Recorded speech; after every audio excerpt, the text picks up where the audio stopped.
मजलिस में बैठा था और मैंने इमाम से एक मरतबा सवाल कर लिया कि मौला ये बताइए कि पर्दा गैबत में रहने वाला इमाम जब आएगा तो किस शान से आएगा।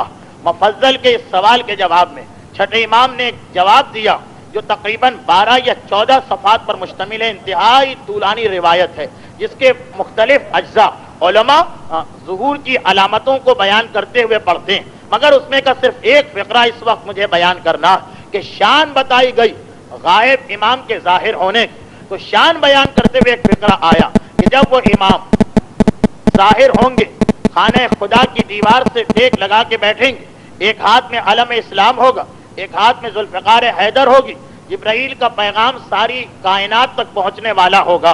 तो इससे पहले कि जिब्राइल की आवाज बुलंद हो, 4 नबी आके बैत करेंगे, 4 नहीं बल्कि 3 नबी आके बैत करेंगे। वो 3 नबी जो अब तक जिंदा है, हजरत इदरीस हो, हजरत खिद्र हो, हजरत इलियास, और चौथे जिंदा नबी दमिश्क के अंदर आके इस लश्कर इमाम में मिलेंगे, यानी हजरत ईसा।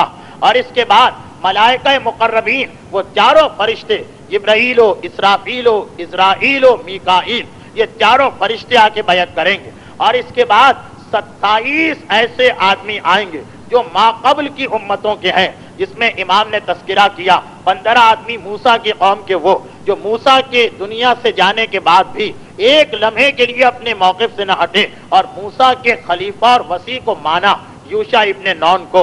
और जब यूशा के मुकाबले में खुद जनाबे मूसा की बीवी सफूरा लश्कर लेके आई और मैदान में मुकाबला किया, तो ये 15 वो थे कि जिन्होंने यह ख्याल किए बगैर कि मैदान में आने वाली हमारी नबी की बीवी है, जनाबे यूशा का साथ दिया कि ये वसी बरहक और खलीफा बिला फसल हैं। तो ये 15 कौम मूसा के आदमी। और इसके बाद 7 आदमी असहाबे कहफ के, वो गार में सोने वाले, जो जिस दिन से सोए हैं फकत 2 मरतबा बेदार हुए और तीसरी मरतबा इमाम के ज़ुहूर के वक्त बेदार होंगे।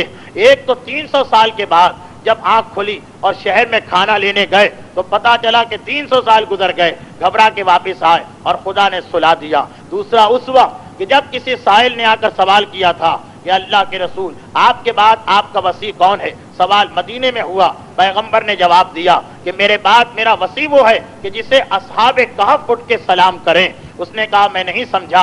पैगंबर ने एक मरतबा चादर को जमीन पे बिछाया और अपने चंद खास साहबियों को उस पे बिठाया, मौलाए कायनात के साथ और उस सवाली के साथ, और ये चादर उड़ के उस गार की जानिब गई जहां गार वाले सो रहे थे। और जब ये सब आदमी वहां पहुंचे और पैगंबर के हुक्म के मुताबिक एक एक सहाबी आगे बढ़ के उन पे सलाम करता, लेकिन वो सब सो रहे हैं। और जब सब सलाम कर चुके, सिर्फ मौलाए कायनात बाकी रहे, तो इससे पहले कि मौला सलाम करें, एक मरतबा आंखें खोल के वो उठ बैठते हैं और अस्सलामु अलैका या अमीरुल मोमिनीन कह के सलाम करते हैं। और पता चलता है मुसलमानों को कि रसूल के बाद वसी बरहक कौन है। और तीसरी मरतबा उनकी आंख खुलेगी जब इमाम जाहिर होंगे और इन असहाबे कहफ को गार से उठाया जाएगा।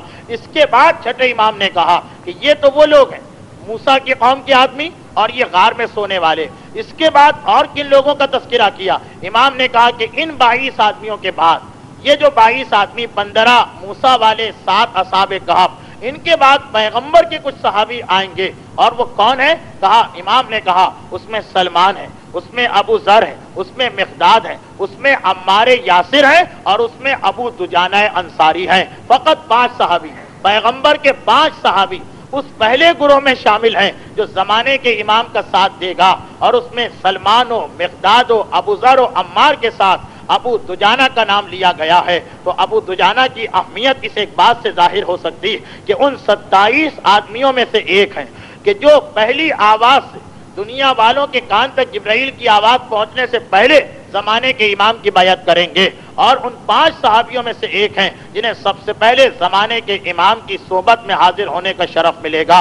और दूसरी रिवायत में यह कि जब जमाने के इमाम पुश्ते कूफा से जाहिर होंगे तो अबू दुजाना अंसारी इमाम के साथ साथ होंगे। तो खुद अबू दुजाना को ये मंजिलत जो परवरदिगार आलम ने अता की है, तो यकीनन ये उन तमाम मेहनतों का और उन तमाम कुर्बानियों का सिला है जो इस्लाम की खातिर बद्र के मैदान से सिफ़ीन के मैदान तक अबू दुजाना ने अंजाम दी। और परवरदिगार का वादा है कि जो हमारे लिए कोशिश करता है फिर हम उसको उसकी जजा और उसका इनाम दुनिया और आखिरत दोनों में देते हैं। इसीलिए हर मोमिन جو ان حالات کو سنے تو سمجھ لے کہ ابو دجانہ جیسا کہ میں نے بیان کیا کہ یہ قریشی بھی نہیں، ہاشمی بھی نہیں، مکے کے مسلمان بھی نہیں، پہلے مسلمان بھی نہیں، بہت بعد میں اسلام لائے، مگر دین خدا کے لیے کوشش کی تو اتنا بلند مقام ملا۔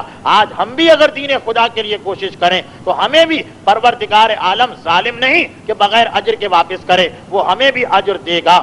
آج دین خدا کے لیے کوشش، یہ نہ سمجھیں کہ آج کیسے کوشش کی جائے، نہ کوئی میدان جہاد ہے، نہ کوئی کفار مکہ ہے، نہ کوئی تلوار چلانے کا موقع، نہیں۔ آج کے دور میں دین خدا کی سب سے بڑی مدد یہی ہے کہ اس پر آپ صحیح طریقے سے عمل کر کے دکھا